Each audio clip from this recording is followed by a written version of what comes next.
He is an innocent victim. He didn't do it. But he isn't anybody's fool either. We hear him pray for the forgiveness of his enemies, of his executioners, and we might mistake this prayer for weakness. It is not our way. We want our hero to triumph over the enemy. We want a satisfying fight sequence. We want to win. But here's the thing. Forgiveness is less theatrical, but vastly more difficult than vengeance. This Lent, a few of us looked at forgiveness from the perspective of a couples therapist and author. Her name is Janice Abrams Spring, and she works with couples on major betrayals, affairs, abuse, the hardest stories. Her take on forgiveness is that it requires the participation of the offender. So if I hurt you and then leave your life, or if I die, then in this view of forgiveness, you can't forgive me because I'm not there to earn that forgiveness. Forgiveness is earned. You can only do the healthy work of acceptance without my help on your own. Now, this is not often how we understand God's forgiveness. God forgives us unconditionally.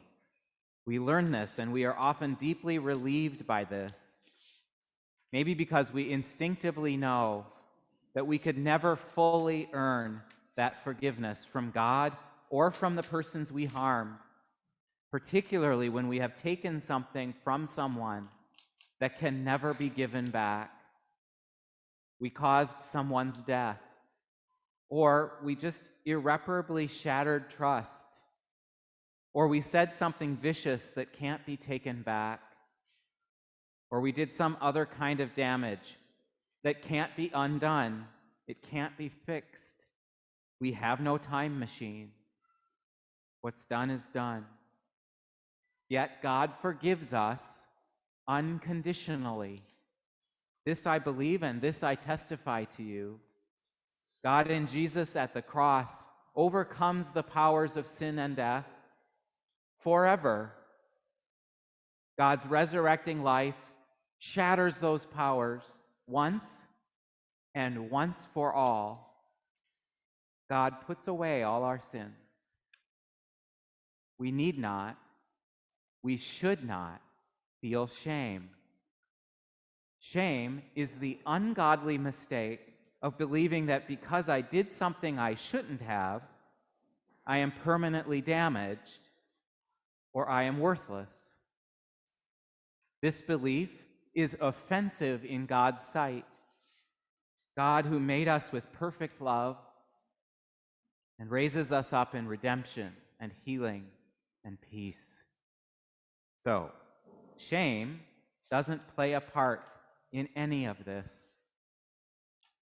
Yet something more happens than just our passive acceptance of unconditional forgiveness. If we accept God's forgiveness, if we take it in, if we truly surrender as God in Jesus unconditionally restores us to our full loveliness as God's children, and if we practice that forgiveness with one another, we will inevitably do more. We will respond to that unconditional forgiveness with genuine hard work, with our own effort to make amends, with our own labor in God's Easter garden, pulling the weeds and clearing the stones of sin and death, always with God's help. And so, God forgives unconditionally, but God in Jesus also looks at Peter, and in that horrible moment of eye contact, Peter realizes his grave mistake and realizes too that Jesus knows exactly what happened. God forgives unconditionally. But Peter then staggers away, weeping bitterly. God forgives unconditionally. But Peter works hard for the rest of his life to understand and to share God's forgiving power, God's reconciling good news with others. God forgives unconditionally.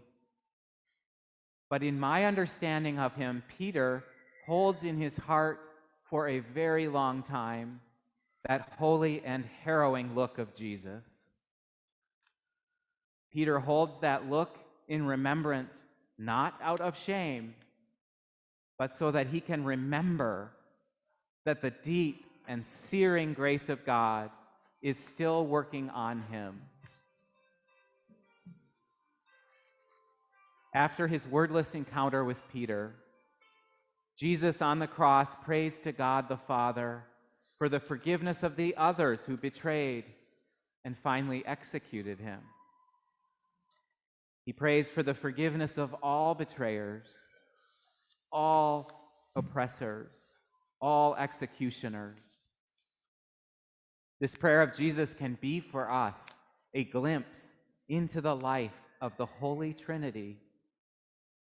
And in this glimpse, we see that the Holy Trinity holds forgiveness in the center of their counsel, in the center of their creative life. God who creates, God who forgives, God who inspires, God looks at us, and God's gaze is terrible, yet also merciful. Now again, this bears repeating. I think this is the third time. There is no shame in this work. None. Shame is the emotional wreckage of a lie told to us by the evil one. Be at peace. Hear this good news. You are forgiven. I am forgiven. And we are lovely in God's sight. But No, please, not the but. forgiveness inevitably leads to hard work, heroic work even, holy work, beginning in this Holy Week. We will pray this week for the whole world, praying as Jesus does that God will forgive everyone, even the worst offenders, Putin, everyone, and learning from Jesus how to forgive one another. We will pray that we ourselves will participate in the healing of the whole world. These are big prayers. And right here, in all this hard work, in all this forgiveness, right here is the deepest and most astonishing joy.